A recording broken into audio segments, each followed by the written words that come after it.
you through how to set up your Hero 12 to cover 3 of our most used settings. Now with these 3 settings as a beginner, you will be able to crush at least 5 of the 7 pillars of perspective. Now we teach these 7 pillars of perspective to all of our Action Camera Masterclass students, both on our workshops, our live Zoom calls, and they literally equip you with all of the flavor that you need to make juicy action camera travel film. If you have your GoPro Hero 12 handy, now would be a great time to grab it out because we're gonna run through the very first everyday setting. Also, today's video is sponsored by the legends at BLUETTI, who have been powering my off-grid adventures with their latest AC70 portable power station. More on that later in the video. All right, let's get stuck into the settings.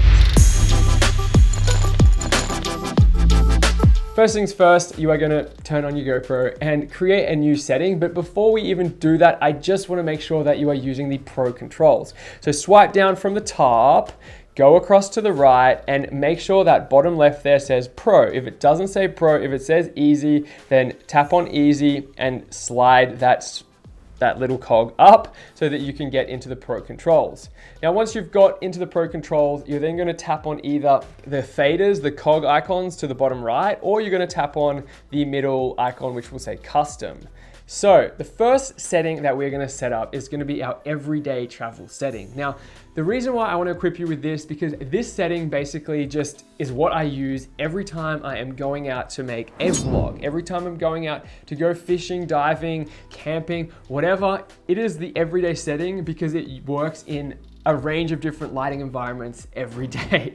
Now, if you are really interested or you really enjoy watching channels like Youngbloods or Reef Addicts or Back to Basic Adventures, all of these style videos are literally captured with a GoPro, like Hero 10, 11, the 12 right now, as well as a drone. And this would be the setting that I would dial in if I was wanting to make that type of content. So let's create it. So tap on the big blue thing and scroll up to the bottom and hit create new preset. Obviously you're gonna create a video preset, so choose tick that one off.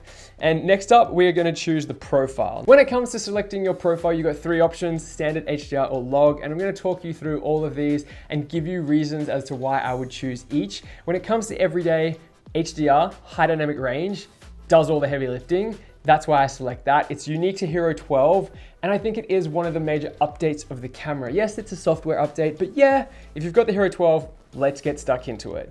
I'm gonna choose a 16:9 aspect ratio, and I'm also gonna shoot in 4K as opposed to 5.3K. Every day, I don't need 5.3K because I also don't wanna chew up my SD card space or then have to store all these heavy files or just larger files on my computer. 4K is more than enough for my daily vlogs, for my outdoor adventures, for everything that I'm using. 4K is it. When it comes to frame rates, your camera will either show you 30 or 60 frames per second. To change this, just swipe down and navigate to your general settings, then click on the video tab, and in here you'll see an anti-flicker mode. If anti-flicker says 60, your camera will display 30, 60, 120. If it says 50, it will display 25, 50, 100 frames a second. Now I'm gonna select 50 frames per second and the lens is gonna be wide. I like the GoPro wide angle look. If you don't like that, then feel free to change it to linear, but hypersmooth is gonna be on. Now, as we scroll up to our ProTune settings, when you choose HDR, you don't get to select your shutter. So this is important to note for when we are being more specific with our settings in other settings that we're gonna run through. But HDR takes off that shutter. Leave the white balance on auto, let the camera do all the heavy lifting, as I said. The one thing that you're gonna do is drop that sharpness down to medium, to low, because when you're using HDR, sometimes people think that it can be just a little bit too rich, a little bit too ripe, a little bit too artificial. If you bump that sharpness down to low, it's not baked into the camera, it's not baked into that particular footage that you're using, and you can improve or increase the sharpness in post-production if you wanna increase it. So I always bring that down to low. In terms of color, we're gonna use GoPro Vibrant Color. Now, again, this is every day, no heavy lifting. GoPro color looks great, so let's use that. Our wind is on auto for talking. And when we come to our shortcuts, we're gonna set the upper left, which is off, to color.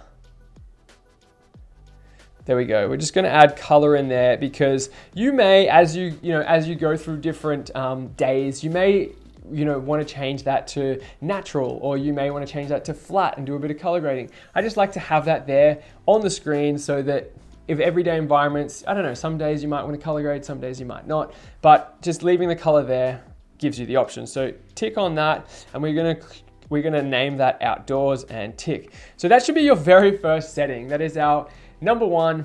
It's just HDR's on, it's gonna capture awesome content. You can go fishing, you can do heaps of things, diving, go underwater. That is every day. Also, if you guys are enjoying this video, punch that thumbs up button, share it with other legends who are interested in learning about how to use their GoPro Hero 12. There are 7 pillars of perspective that we like to use when we go out to create action camera videos. This setting, this everyday setting, covers shooting selfies, like when you're just going out to shoot a selfie or vlog. So selfie is one of those perspectives. It also covers anything mounted or placed on a tripod. The other thing that I like to do when I'm setting the camera up like this is to make sure that I can see exactly what the camera is showing me. Now, to do this, you swipe down from the top, and the bottom left of that first screen is a little postcard. It's a replica of the front-facing screen. Click on that, and you can choose your screen options in there. Now you can choose to have the screen off. I recommend this if you're just starting vlogging. Turn the screen off, because 1, it's gonna save battery, but 2, you're not gonna fixate on yourself. You're gonna just look at the lens and start vlogging or start talking. You're not gonna be like, oh, I look like a douchebag. You won't get bogged down in, you'll just get stuck into the content. So I recommend turning the screen off, or use the actual screen, because that's gonna show us exactly what's in the shot. Let's jump in and set up our second preset. So back to the camera, tap on the blue icon, swipe up, and create a new preset, a new video preset. Now, the 4th pillar of perspective is point of view, is capturing your point of view. Now, one of the main reasons we do this, because when we shoot with action cameras, we don't have depth of field. So how do we give an immersive shot, or how do we zoom in and bring our audience in? We use point of view. We put them in our shoes. So to do that, or the best way to do that with your GoPro, is to use a bite mount, or showcase what's happening, showcase your lived experience through your camera. Now, the reason why I choose standard over HDR is because when the lighting condition changes in point of view style shots, HDR, looking down at rocks, looking down at dirt, looking down at these muddy tiles over here, looks a little bit flickery, looks a little bit pixelated. It's a bit weird for me. So I choose standard over HDR in this instance. But you can choose HDR if you want to keep this in line with your other shot. If you want to keep continuity with your everyday preset, you can also choose HDR. I'm choosing standard. Now I'm going to choose 16:9. I'm going to choose 4K as my frame size, and I'm going to choose 50 as my frame rate. I'm going to go to the lens. Now the lens is the main point of difference here in comparison to our everyday. For lens, we're using super view. Now, again, you could choose to use hyperview, but I would recommend using super view, because super view doesn't distort the arms. It doesn't make the arms of any of the point of view stuff look weird or look oblongated or just bendy, or just try it, you'll see. But for this preset, I choose super view. Now, this is also a question that you might have in regards to using the max lens mod. If you're creating this point of view shot, this is where you would use the max lens mod. Now, the reason to get the max lens mod is for those action athletes that want to lock the horizon whilst getting the most immersive field of view. If you're happy with super view, you don't need that accessory. So personal preference, you can get by without the max lens mod, but if you want to lock the horizon and you want wider field of view, then get the max lens mod. I personally think super view is great. All right, wrapping up our POV setting. Now keep hyper smooth on. Now you don't need to boost it. It will crop in if you want to add additional stabilization. So that's up to you depending on what type of point of view activity you are doing. When it comes to Pro Tune, we are shooting in the standard video mode. So in regards to my theory, you could keep this on medium. I'm going to put it on low. So in post-production, I can add further sharpening if I want. color, I'm gonna use the vibrant color profile again because I'm gonna let GoPro do all the heavy lifting, but just in case, I'm gonna put color into my shortcuts in case I wanna shoot flat and do a little bit of color grading, so at least that's there on the home screen each time I go to shoot in this particular preset. Save that as POV and you are 2 presets in, 4 pillars dialed of perspective. So we've already covered 4 of the 7 pillars of perspective. The final 3 are product in use, dome, and macro. Now, the last 2 you are going to need accessories to create those perspective, but the product in use one, you can either just have a second camera, or the concept of product in use is to showcase behind the scenes within the edit. And it's super dynamic and it works super well. You'll see it a lot in product marketing, but you also it's just a cool way to give an insight to your audience as to how you are capturing your adventures. Now, you are gonna need a second camera for that. So if you just have one camera, don't worry about that perspective.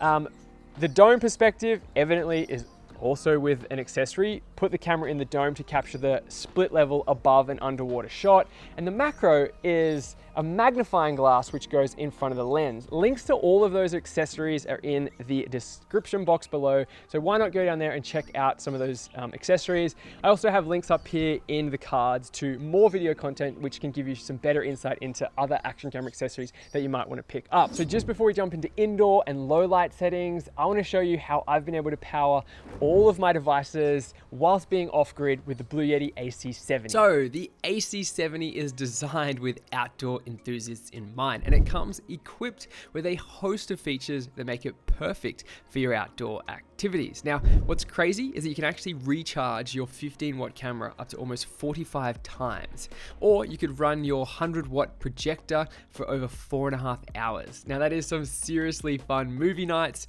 So if you've got van life on the cards and you're looking to film and edit your adventures whilst you're on the road, this rugged construction and compact size are built to withstand the elements and the wear and tear of your adventures. Now, it comes packed with 2 USB-A ports and 2 USB-C ports. The AC170 allows you to charge multiple devices at once, like your smartphone, your tablet, your GoPro, your drone batteries, your Garmin watch, or even your laptop. It comes with a 5-year warranty, and it is perfect for shooting time lapses or night lapses with your GoPro Hero 12 Black. I'm going to show you how I would set up a star lapse and how you can use your freaking AC70 portable power station to capture epic night content with your GoPro. So, GoPro Hero 12 in hand.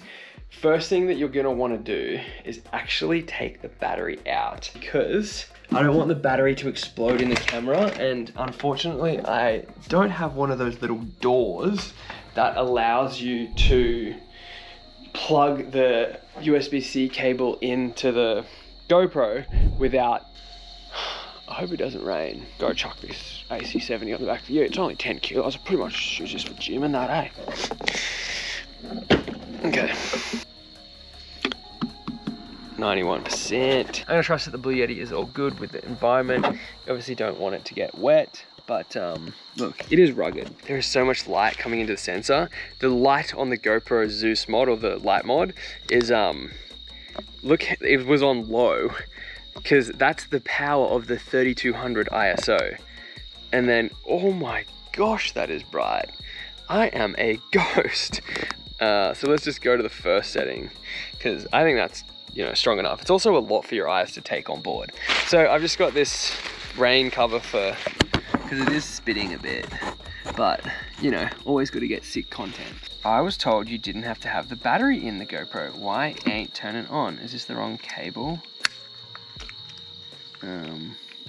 Looks like someone lied to me. Try another cable. Oh, you don't need the battery in there. So, not enough power. Your GoPro will power off. Connect to a 5 volt 2 amp power source. Well, I'm pretty sure this is powerful enough. That should kick into you, baby. AC output. We are winning. It's not supposed to rain tonight. I'm just doing this for, you know, for safety's sake. Alright, so here, let's go through our settings. We're actually gonna go to time lapse. we are going to click on time warp and go to star trails. So the only thing that I really want to change here is the length of the star trail. When you first do this, I recommend going with max because essentially it creates these sick, gnarly like trails, and the longer they, in my opinion, they actually look better. So all I'm doing is I'm clicking on this button on the side here and I'm going up to, you see that? I'm going up to max. When it comes to star trails, like, it is a pretty clear night. There's a bit of cloud up there, but that always looks good in star trails. So North Star, let's just double check with the phone. Go back to the Photo Pills app, North Star. All right, so that's what you want. You see that? That N is there. GoPro is pretty much pointing that way. I don't want the ute in there. I don't want the top of the ute, so frame that out. And then we're gonna hit record. This will go all night. You could have like 4 GoPros going at once, powered off this one stick unit, and you could be capturing some epic night content. So massive shout out and thank you to Blue Yeti for sponsoring today's video. Top link in the description to grab a Blue Yeti. Adding the final low light indoor custom preset. Now, we're going to use the standard profile as opposed to HDR or log. We're going to shoot in 16:9 in 4K, and we're going to choose 25 frames a second. Go to your lens and choose wide. Turn hyper smooth off. When it comes to shooting in low light, if I am mounting the camera or I'm talking to camera in low light, I will turn hyper smooth off. And I've noticed that when hyper smooth is off, the camera isn't processing that stability and it picks up the image better. I don't know exactly why, I don't know the science behind this, but in my test, it just looked better. So maybe if you're a GoPro guru, you could jump down in the description below or jump down in the comments below and tell us exactly why, the science of that. I'm sure DC Rainmaker has the solution, but if you're vlogging and it's, you know, it's dusk or it's sunrise, then keep hyper smooth on. It's a real minor tweak. If you're moving the camera, keep hyper smooth on because you don't want the camera to be all jittery and shaky. So if you're mounting it or if you're indoors and you want to talk to camera, then turn it off. But if you are moving around outdoors, then keep it on. This is where we have to set our shutter as well. So if we're choosing 25 frames a second to allow light into the sensor, we want to set our shutter as well at 1/25. We're indoors here. With our white balance, keep that on auto. With our ISO, this is where we need to bump this up to 3200.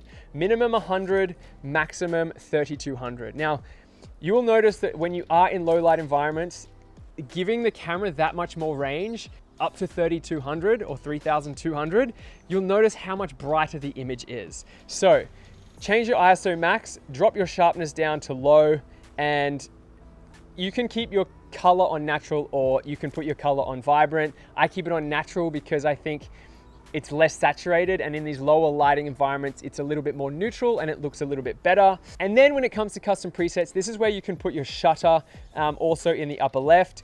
And I'm gonna save this as indoors, just in case as you're shooting and you're like, oh, it's a bit overexposed here, then I'm gonna change my shutter to 1/50. So save that as your indoor setting, and they are the 3 settings that you need to cover all of these pillars of perspective. Drop me a comment if you've got further questions below, and if you wanna learn more or have some one-on-one time with me, then feel free to reach out via email or drop me a DM on Instagram. Thank you guys for sharing the stoke, and I'll see you guys in the next upload. JR. Peace!